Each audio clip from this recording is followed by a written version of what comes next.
啲交通警送你嘅，趁熱食啦。75年喺香港出世，老豆就好早過咗身。中小學都係官立學校。92年會考係其中一個狀元。中大心理學畢業後就去咗美國讀經濟，揾工易啲嗬。03年俾獵頭公司睇中，返香港入咗間投資公司，3年就升職做主管。舊年淨係 bonus 都300幾萬。喺香港有2個物業。前年喺 Vancouver 買屋，俾阿媽同家姐幸福。你手車睇嚟都唔錯，揸車咁多年一張告票都冇，你一定係個好謹慎嘅人。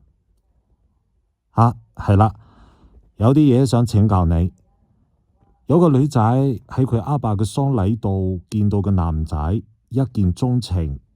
過咗1個月，呢個女仔嘅家姐俾人謀殺咗，而兇手竟然就係呢個女仔。佢點解要殺佢家姐？只要辦多次喪禮，佢先可以見返個男仔，所以佢殺咗佢家姐。為咗見一個人，值得咩？佢係一個自卑同偏執嘅人，只係順從自己思維做事，佢冇得揀。我唔讀過心理學，不過好有興趣，所以成日睇嗰啲書。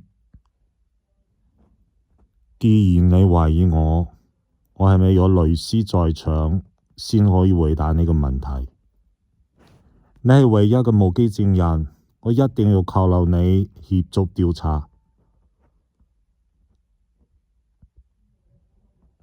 有好嘢就食咯，差館冇嘢入到口。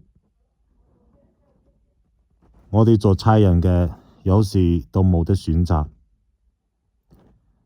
而家咩都有道，根本冇得揀。